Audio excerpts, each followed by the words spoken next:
Shalom Jemaat Little Flow Community, buat Bapak Ibu yang berada di rumah. Puji Tuhan, hari ini Tuhan masih kasih kesempatan kita untuk ibadah. Walaupun ibadah secara live streaming, tapi kami percaya bahwa Tuhan juga melawat Bapak Ibu di tempat Bapak Ibu Saudara. Mari persiapkan hati kita mau masuk dalam hadirat Tuhan. Atas semua yang Tuhan kerjakan dalam hidup kami sungguh mengucap syukur dan berterima kasih Tuhan. Atas hari-hari yang Tuhan berikan, kesempatan demi kesempatan. Walaupun kadang kami tak mengerti Tuhan, tapi kami mau belajar. Terima kasih Tuhan.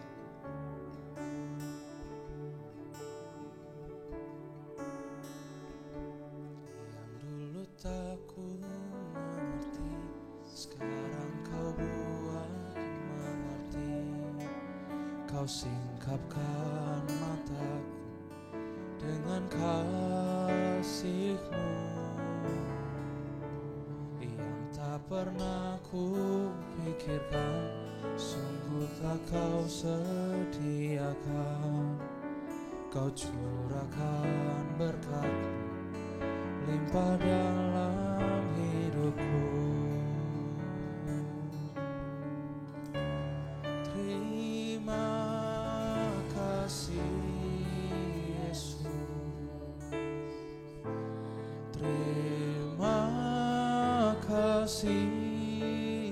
Yesus, ku beri syukur hanya bagi-Mu, ya Allahku, ya Tuhanku. Terima kasih Yesus.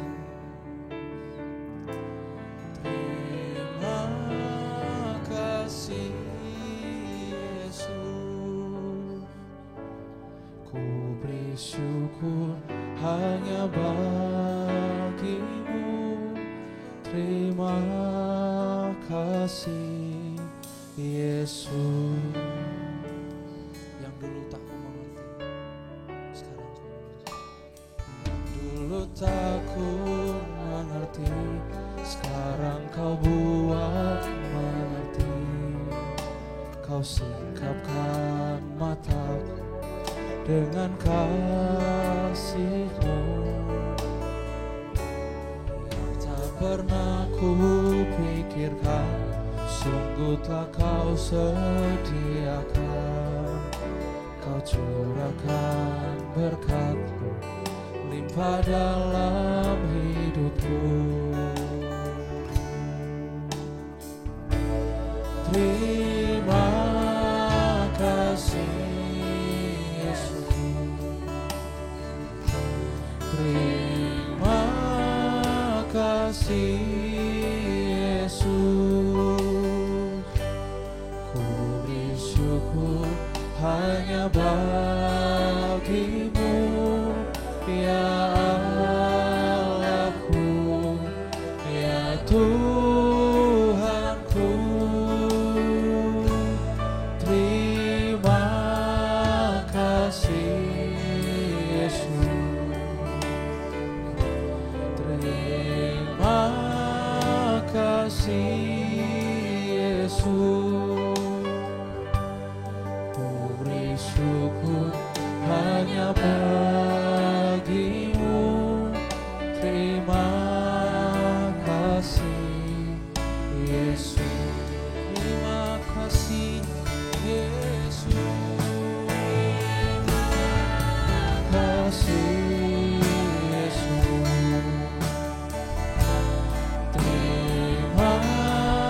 kasih Yesus. Ku beri syukur hanya bagi-Mu, ya Allahku, ya Tuhanku. Terima kasih Yesus.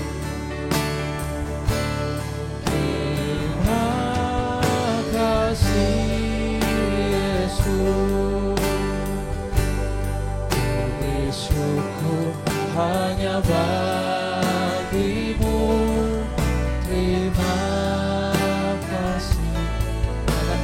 syukurmu di hadapan Tuhan. Terima kasih, kasih Yesus. Terima kasih Yesus.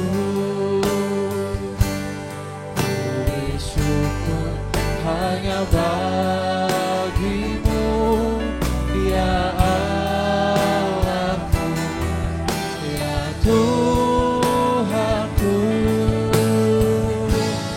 Terima kasih Yesus. Terima kasih Yesus. Beri syukur hanya bagimu. Terima kasih Yesus. Kita mengatakan, yang tak pernah kupikirkan, sungguh kau telah sediakan. Yang tak pernah kupikirkan, sungguh telah kau sediakan. Kau curahkan berkat limpah dalam hidupku. Kan syukurmu di hadapan Tuhan. Terima kasih, kasih Yesus. Terima kasih Yesus. Beri syukur hanya bagimu, ya Allahku, ya Tuhanku. Terima kasih,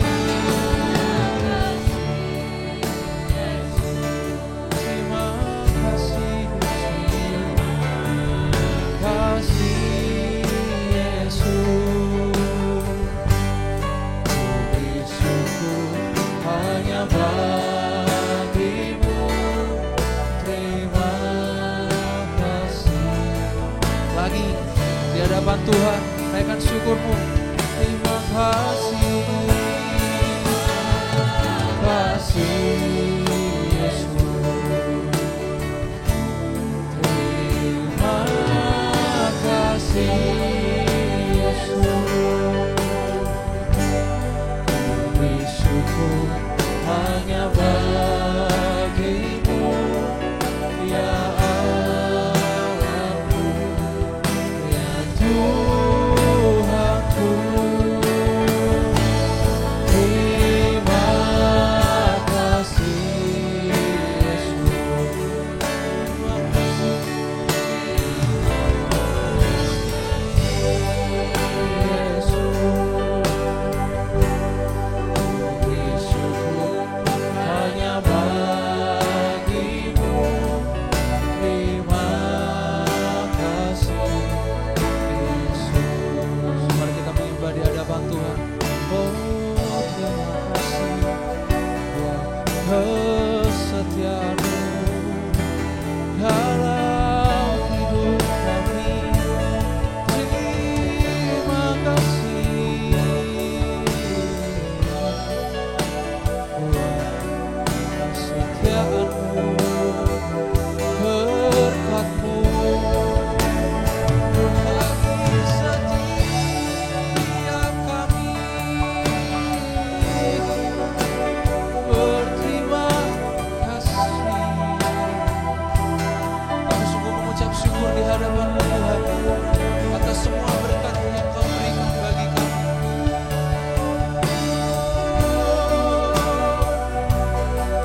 Kami sembah. Terima kasih. Terima kasih Tuhan buat semuanya, buat kesempatan-Mu, buat kemeliharaan-Mu. Kami bersyukur. Haleluya. Ku berterima kasih. Kami mengucap syukur Tuhan atas kesempatan pada pagi hari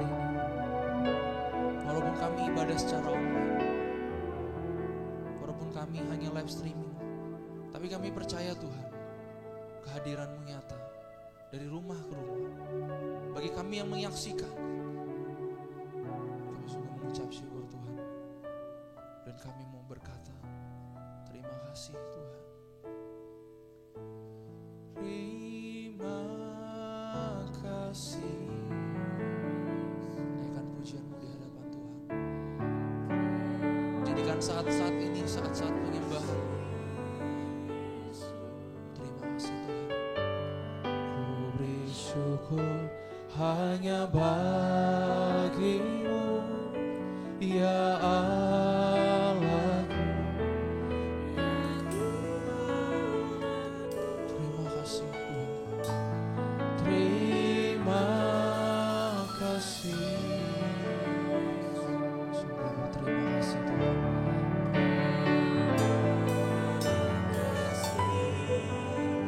Yesus, ku beri syukur hanya bagi-Mu. Terima kasih. Lebih tinggi lagi di hadapan Tuhan. Terima kasih Yesus. Kasih Yesus. Beri syukur hanya bagi-Mu, ya Allahku. Terima kasih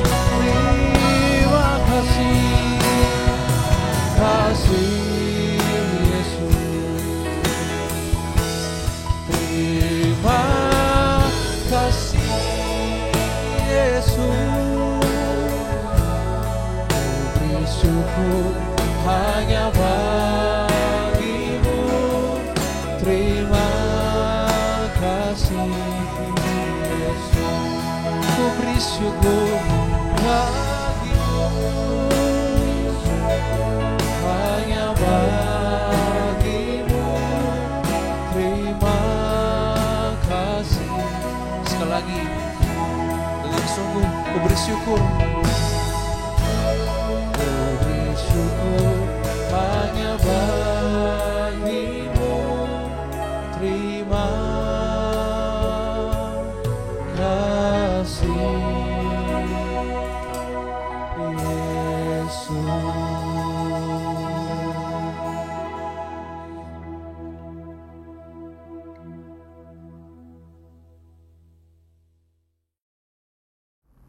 Shalom Bapak Ibu Saudara yang kasih dalam Tuhan. Saya bersyukur buat kesempatan pagi hari ini.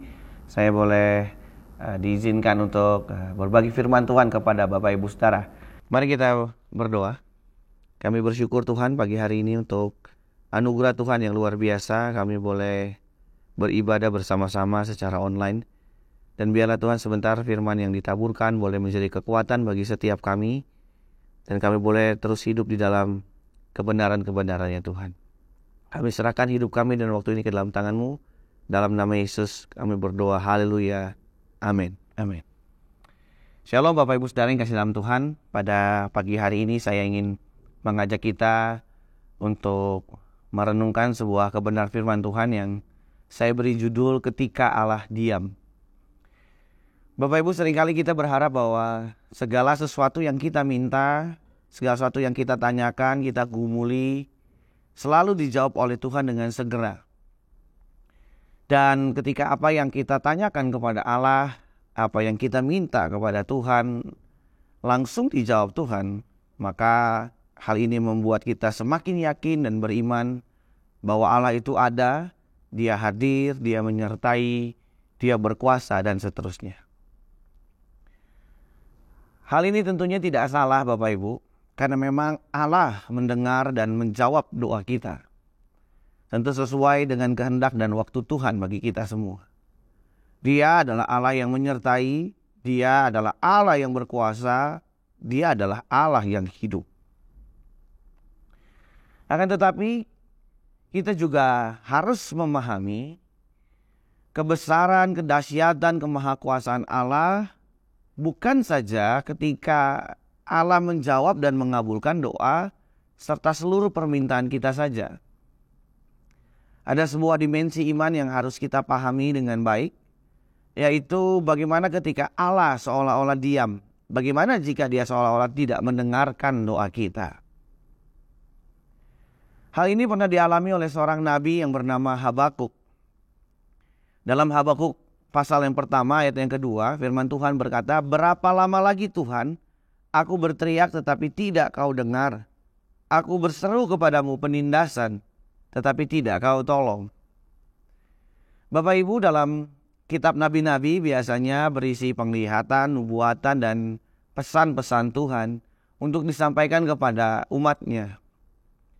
Namun di dalam kitab ini isinya lebih kepada sebuah doa atau ungkapan dari sang nabi, yaitu Habakuk, mengenai pergumulan yang ia hadapi, yaitu seolah-olah Allah diam dan tidak meresponnya.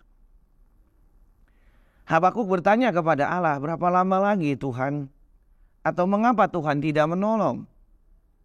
Dan mungkin ini juga yang sering kita ajukan kepada Allah. Tuhan, berapa lama lagi? Atau kapan Tuhan Engkau akan langsung menjawab doa dan pergumulan hidup kita?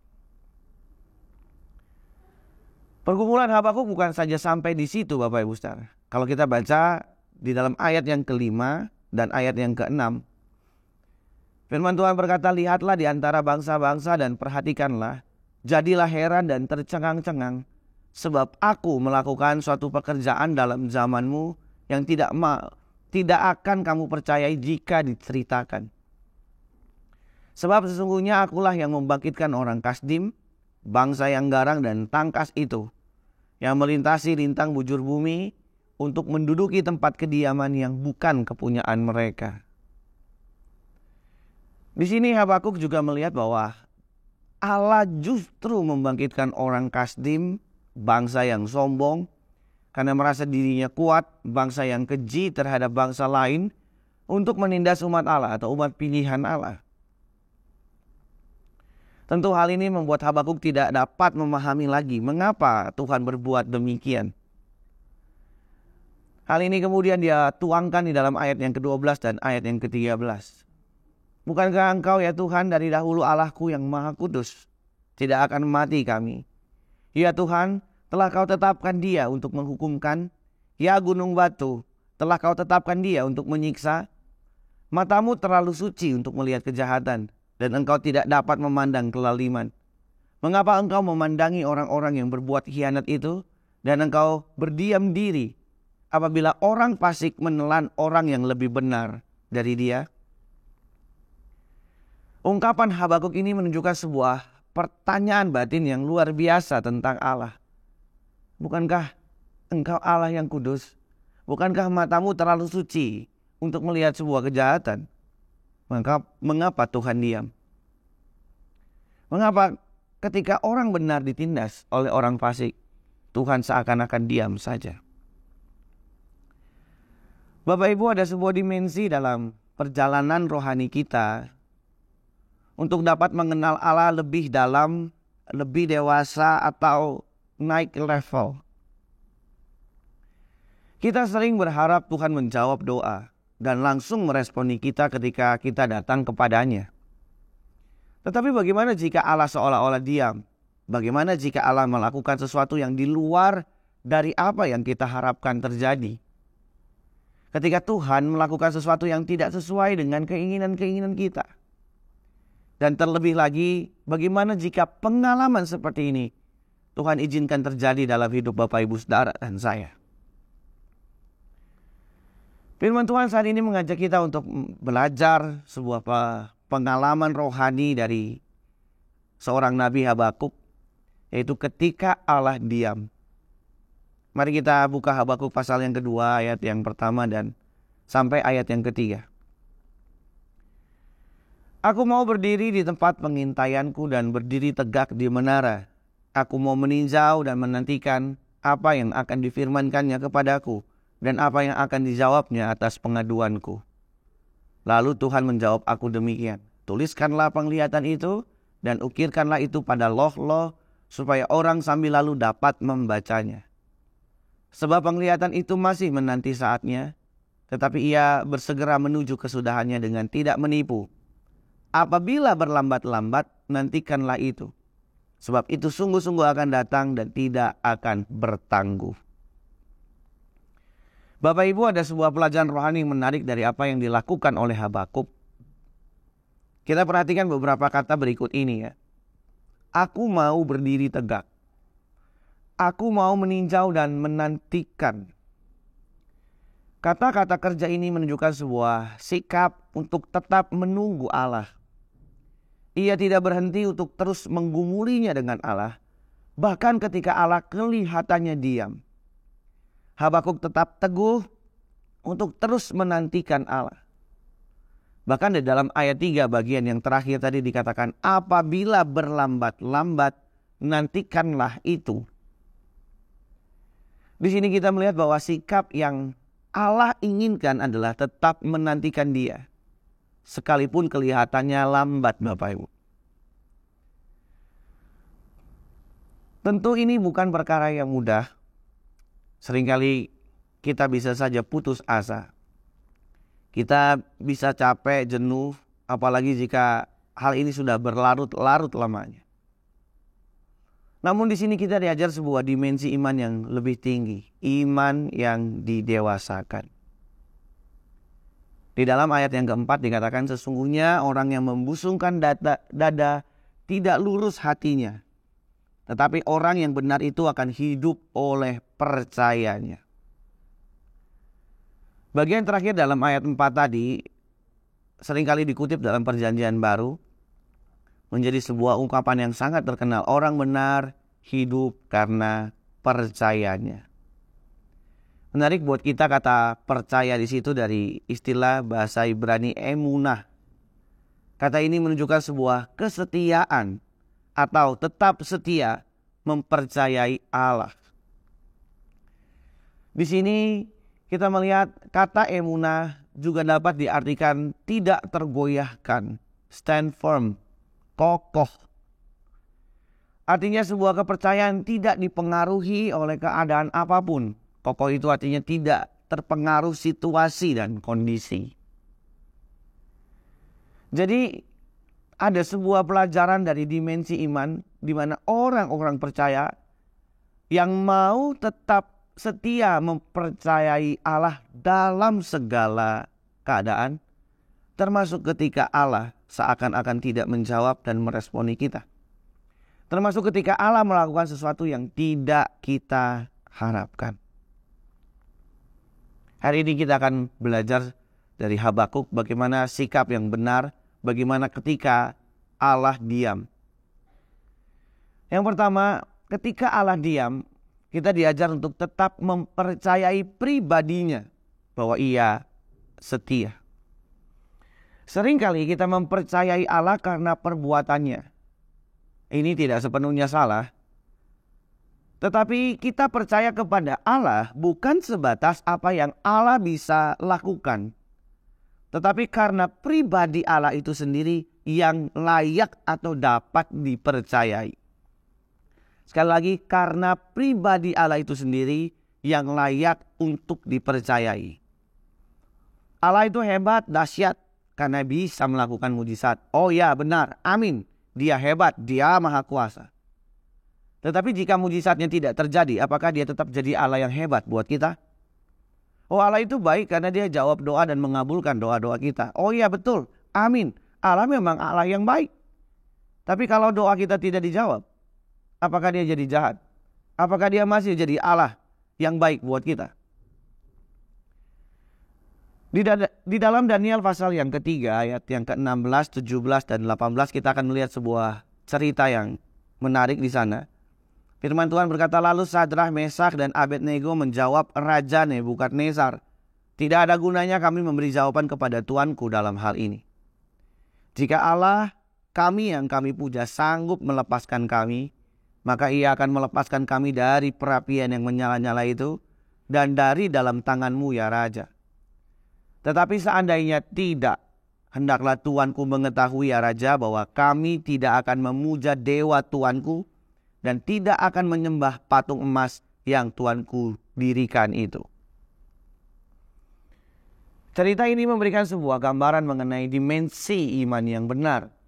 Pertaruhan yang dihadapi oleh Sadrah, Mesak, Abednego bukanlah perkara yang sederhana.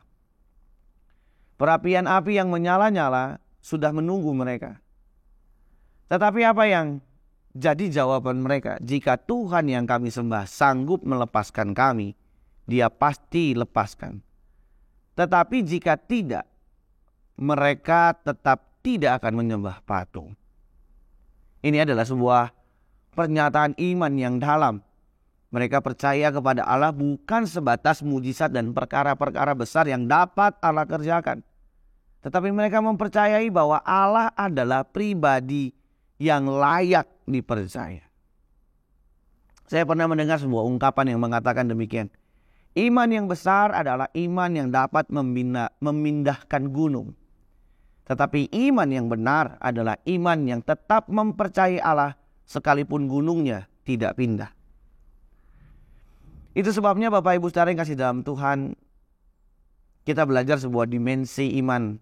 Tetap mempercayai Allah sekalipun seakan-akan Allah diam dan tidak meresponi kita. Bagaimana ketika Allah diam? Sikap yang kedua adalah kita tetap percaya bahwa Allah itu adalah Allah yang adil. Ia pasti bertindak. Awalnya Habakuk berpikir bahwa Allah seolah-olah berlaku tidak adil dengan memakai orang jahat untuk menindas orang benar. Seharusnya orang jahat itu dihukum dan orang benar dibela. Namun ternyata Allah tidak seperti yang dipikirkan oleh Habakuk. Allah tetap menghukum orang Kasdim itu. Orang jahat itu pasti dihukum. Kejahatan orang Kasdim, Bapak Ibu Saudara bisa lihat di dalam pasal yang kedua mulai dari ayat yang ke-9 sampai ayat yang ke-20 ya. Dia adalah bangsa yang sombong, yang membusungkan dada katanya. Ayat yang ke-9 sampai 11. Mereka menindas dan menghina orang lemah. Habakuk 2 ayat 12 sampai 16. Mereka penuh dengan kekerasan dan pembunuhan. Pasal 2 ayat 17. Mereka menyembah berhala. Pasal 2 18 sampai 20. Jelas hal-hal ini adalah hal-hal yang tidak disenangi oleh Allah.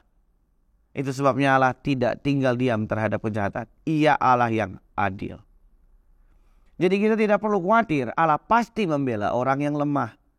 Membela orang yang teraniaya, yang diperlakukan tidak adil.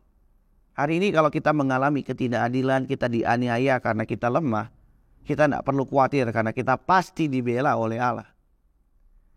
Tetapi ketika kita yang berlaku tidak adil, kita yang berlaku sewenang-wenang, kita yang menindas orang lemah, kita menghina dan merendahkan orang lain, kita pasti berhadapan dengan Allah. Hati-hati dengan perbuatan kita. Saya mau peringatkan Bapak Ibu Saudara, jangan sombong dan arogan. Karena kita punya jabatan, kuasa, harta, dan kedudukan lalu menganggap remeh Allah dan orang lemah. Hati-hati, kita tidak akan menang melawan Allah. Bagian yang ketiga, ketika Allah diam, maka yang ketiga kita tetap percaya bahwa Allah itu adalah sumber kekuatan. Dalam Habakuk pasal 3 ayat yang ke-17 dan 18.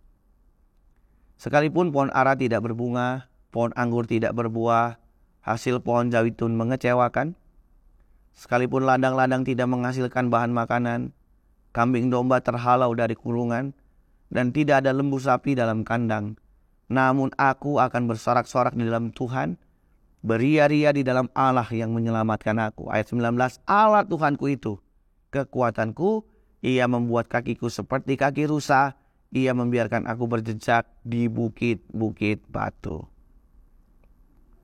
Bagian ini adalah bagian terakhir dari kitab Habakuk, Bapak Ibu. Di akhir dari tulisannya ada sebuah penghayatan iman dari Habakuk, yaitu Allah adalah sumber kekuatannya. Bahkan sekalipun tidak ada apa-apa yang dapat diandalkan oleh Habakuk. Sebab Habakuk mempercayai bahwa tidak ada kekuatan lain selain Allah. Bapak Ibu, bagaimana sikap kita ketika Allah seakan-akan diam? Hari ini kita belajar dari pengalaman Habakuk dengan Allah. di mana dalam keadaan yang demikian, Habakuk tetap percaya kepada pribadi Allah. Percaya bahwa Allah itu adil dan ia akan bertindak berdasarkan keadilannya. Dia adalah sumber kekuatannya. Mari kita tetap mempercayai Allah dalam segala keadaan yang kita alami. Percayalah bahwa Allah adalah pribadi yang layak kita percayai. Kiranya firman Tuhan boleh jadi kekuatan buat kita. Amin. Mari kita berdoa.